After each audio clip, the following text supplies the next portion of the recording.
যেমন অন্যান্য আন্দোলন আছে, তার মধ্যে একটা সেরা আন্দোলন ছিল নীল বিদ্রোহ আন্দোলন, নীল চাষীদের আন্দোলন। আর পিছিয়ে আসতে হয়েছে।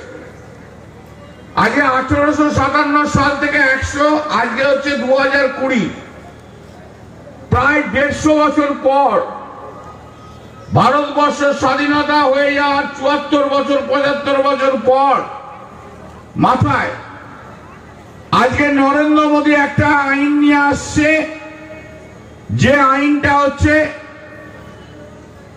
ব্রিটিশরা যেমন নীল চাষীদের জন্য আইন করেছিল, ঠিক সেই আইনই একবারে নিয়ে আসছে। কি লেখা আছে আইনে? আজকে ধরুন আপনি একজন কৃষক, আপনি আলু চাষ করেন, তো আপনি আলুটা চাষ করে নিয়ে এসে আপনার খুশি আপনি বড়গাছিয়া বাজারে যাবেন, না ডোমজুড়ে যাবেন, কিংবা হোলসেলারকে বিক্রি করবেন, কিংবা পশ্চিমবঙ্গ সরকারকে বিক্রি করবেন, এটা আপনার ইচ্ছের উপর নির্ভর করছে, তাই তো? আপনি এসে বড়গাছিয়া বাজারে ধরুন 20 টাকা কেজি আলু বিক্রি করলেন, বা 22 টাকা করে কেজি আলু বিক্রি করলেন।